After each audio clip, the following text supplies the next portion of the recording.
Good morning, everyone. Thank you for giving me this opportunity, AIOS. So my talk today is a very simple talk. What we are doing is basically we are using the ASOCT inside the FemtoLaser, the catalyst system, to see whether this ASOCT can help us detect any pre-existing capsular tear in a posterior polar cataract, and whether we can use that FemtoLaser to increase the safety. So we know that posterior polar cataracts are a challenge for the most experienced of surgeons. The incidence ranges from 3 to 5 posterior polars per thousand, and it is always dangerous. Why? Because of the propensity of a posterior capsular tear and vitreous loss. The risk of PCR has been reported from a 7.1% to as high as 36%. Now, diagnosis of a posterior polar cataract is most commonly done by using the slit lamp. We see the size, we see whether we have microcysts around the posterior polar cataract, and we can grade the cataracts. But this is not the only way with which we can grade a posterior polar. So this is what these are types of ASOCT which we can use to diagnose the posterior polar cataract. This is how a typical polar looks on a slit lamp, while this is the ASOCT of a microscope integrated ASOCT. This is the SSASOCT of the IOL master, and this is the microscope integrated ASOCT showing a posterior capsular tear and showing a blob of vitreous which is not broken coming into the capsular bag. And this is the spectral domain OCT of the FemtoLaser. Now, Dr. Chan gave a lovely grading system for the posterior polar cataracts, wherein it is a grade 1 if the space between the polar opacity and the posterior capsule is more than 50%. In grade 2, it is less than 50%. And in grade 3, there is a discontinuity of the posterior capsule, or it cannot be made out.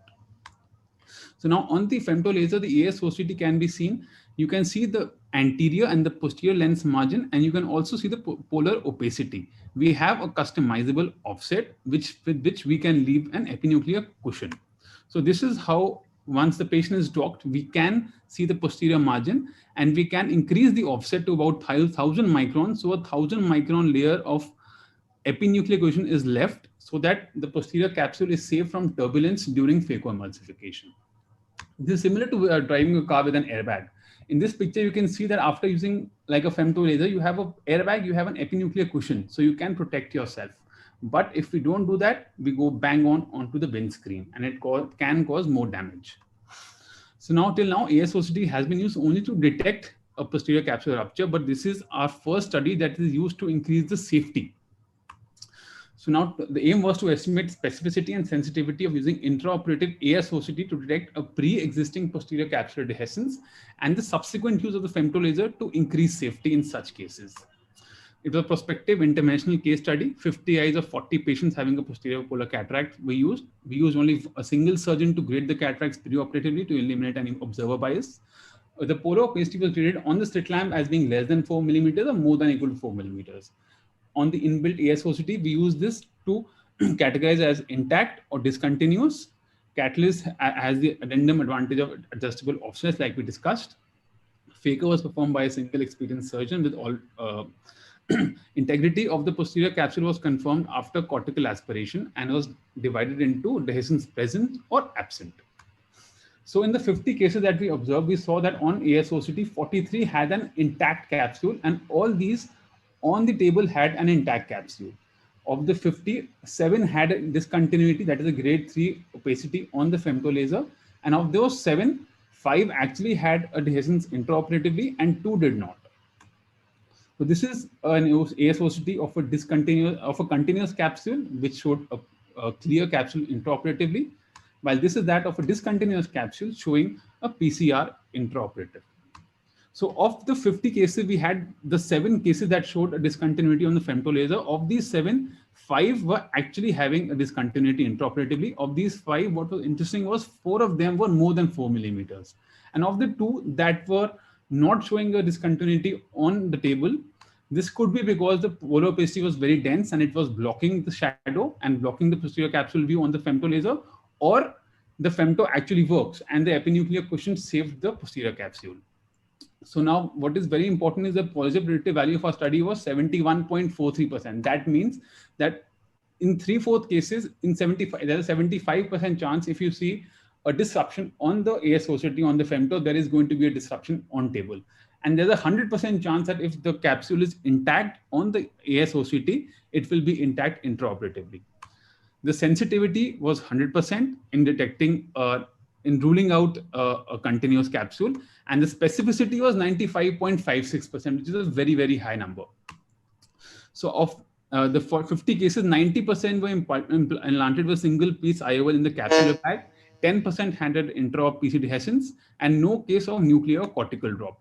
So it is a high negative predictive value, 100%. So that if we note a continuous capsule on the ASOCT, it is going to be continuous intraoperatively. Sorry to interrupt you, was doctor. 100%, and 2/3 chance of finding a PCR intraoperatively if it was discontinuous PC. So limitation Your was time's up, doctor. I would like to Sorry to that interrupt. it is an effective screening tool for presence of complications. It helps us in proper planning, avoids surprises, and larger studies are required. Thank you. Thank you, doctor. 2 minutes for question and answers. Good presentation. Thank you, sir. Only thing I want to highlight is the new ISAR's classification given by Professor Titiyal, wherein there is a central disc which are identified in one of the category that is proven to be protective in nature. That is found to be there. Yes, so sir. that also has to be kept in mind. Maybe that is the reason you in the 2 cases we were not having that rent, though it was given by the OCT. Yes, so there are 2 possible explanations for that. Either one is, like I mentioned, one is yes, that actually the opacity was so dense that it was shadowing the posterior capsular view. And the other is that actually, yes, the epinuclear cushion left by us, the 1000 microns, actually saved the posterior capsule from any fluidics or dynamic changes. So it could be either. But yes, there is no disadvantage. You definitely have an advantage in increasing the posterior offset to 1000. Having said that, how much generally you left the epinuclear cushion in all this? So 500, 600 in normal cases, but for all posterior polar cataracts, 1000 microns. Yes. Yeah, rightfully said, 1000 microns offset. But do you only increase the offset? That's something everybody does, irrespective of the status of the posterior polar cataract, I believe, irrespective of the category to which it falls. You do increase the offset. But in a case like the ones that you showed, which hardly had any nucleus, do you also go down on your spot size and spot gapping, or do you keep that the same? Do you also customize that? We keep that. The only thing is that we know that what we are going in for. If we do have a continuous capsule, yes, of course, we take all precautions for posterior polar. We don't think that it is normal. Of course, it is the machine. We can't depend on the machine completely. But yes, if we do find a disintegrity, that is when we keep our guards very, very high. We always go for a block. We always, of course, eliminate all hydro procedures. And then we do keep a closed chamber. And all the procedures are followed. Just that it gives us a heads up. Yeah, but I normally customize the spot size and the spot duration as well, because I'm wary of the pneumatic generation inside the capsular bag, which could also play a role in disrupting the capsular. But in our femtos, we are totally avoiding any hydro delineation or a dissection. We just rely on the pneumodissection. That is it.